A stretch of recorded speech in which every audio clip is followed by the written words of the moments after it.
नमस्कार। स्पिरिचुअल दिव्य ज्ञान में आपका स्वागत है। आज मैं भागवत गीता का 17वां अध्याय सुना रहा हूँ। आप लोग ध्यान से सुने और अपने जीवन में भगवान की भक्ति को पाएं।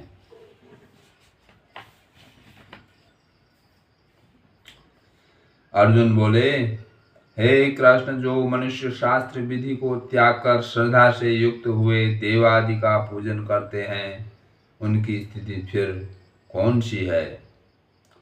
सात्विकी है अथवा राजसी या तामसी? श्री भगवान बोले, मनुष्यों की वह शास्त्रीय संस्कारों से रहित केवल स्वभाव से उत्पन्न श्रद्धा सात्विकी और राजसी तथा तामसी ऐसे तीनों प्रकार की ही होती है। उसको तू मुझसे सुन। हे भारत, सभी मनुष्यों की श्रद्धा उनके अंतःकरण के अनुरूप होती है। यह पुरुष श्रद्धामय है, इसलिए जो पुरुष जैसी श्रद्धा वाला है वह स्वयं भी वही है। सात्विक पुरुष देवों को पूजते हैं, राजस पुरुष यक्ष और राक्षसों को तथा अन्य जो तामस मनुष्य हैं वे प्रेत और भूतगणों को पूजते हैं। जो मनुष्य शास्त्र विधि से रहित केवल मनः कल्पित घोर तप को तपते हैं तथा दंभ और अहंकार से युक्त एवं कामना, आसक्ति और बल के अभिमान से भी युक्त हैं, जो शरीर रूप से स्थित भूत समुदाय को और अंतःकरण में स्थित मुझ परमात्मा को भी क्रश करने वाले हैं, उन अज्ञानियों को तू आसुर स्वभाव वाले जान।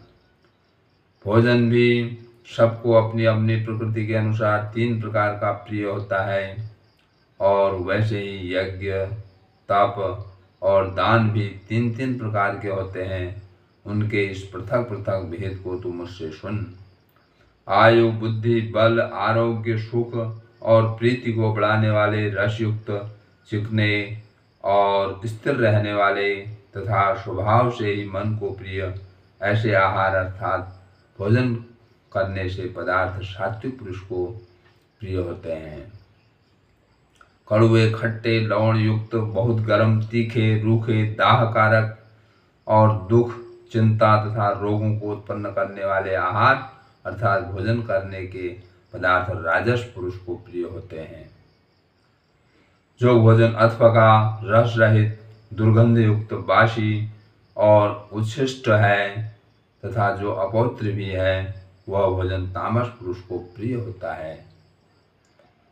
जो शास्त्र विधि से नियत यज्ञ करना ही कर्तव्य है, इस प्रकार मन को समाधान करके फल न चाहने वाले पुरुषों द्वारा किया जाता है, वह सात्विक है। परंतु हे अर्जुन, केवल दंभाचरण के लिए या फल को भी दृष्टि में रखकर जो यज्ञ किया जाता है, उस यज्ञ को तू राजस जान।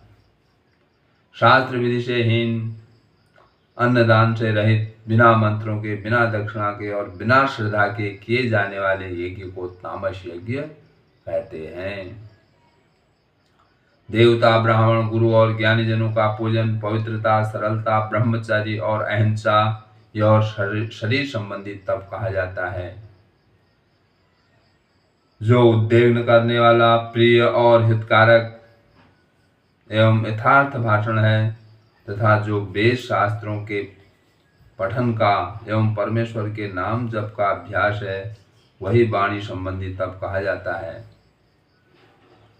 मन की प्रसन्नता, शांत स्वभाव, भगवत चिंतन करने का स्वभाव, मन का निग्रह और अंतःकरण के भावों की भली भांति पवित्रता, इस प्रकार यह मन संबंधी तप कहा जाता है। फल को न चाहने वाले योगी पुरुषों द्वारा परम श्रद्धा से किए हुए उस पूर्वोक्त 3 प्रकार के तप को सात्विक कहते हैं। जो तप सत्कार, मान और पूजा के लिए तथा अन्य किसी स्वार्थ के लिए भी स्वभाव से या पाखंड से किया जाता है, वह अनिश्चित एवं क्षणिक फल वाला तप यहाँ राजस कहा गया है। और जो तप मूढ़ता पूर्वक हठ से मन, वाणी और शरीर की पीड़ा के सहित अथवा दूसरों का अनिष्ट करने के लिए किया जाता है वह तप तामस कहा गया है। दान देना ही कर्तव्य है, ऐसे भाव से जो दान देश तथा काल और पात्र के प्राप्त होने पर उपकार न करने वाले के प्रति दिया जाता है वह दान सात्विक कहा गया है। प्रयोजन से अथवा फल को दृष्टि में रखकर फिर दिया जाता है वह दान राजस कहा गया है। जो दान बिना सत्कार के या तिरस्कार पूर्वक अयोग्य देश काल में और कुपात्र के प्रति दिया जाता है वह दान तामस कहा गया है। ओम तत्सत। ऐसे यह 3 प्रकार का सच्चिदानंद घन ब्रह्मा का नाम कहा है। उसी से सृष्टि के आदिकाल में ब्राह्मण और वेद तथा यज्ञ आदि रचे गए, इसलिए वेद मंत्रों का उच्चारण करने वाले श्रेष्ठ पुरुषों की शास्त्र विधि से नियत यज्ञ, दान और तप रूप क्रियाएं सदा ओम इस परमात्मा के नाम को उच्चारण करके ही आरंभ होती हैं। और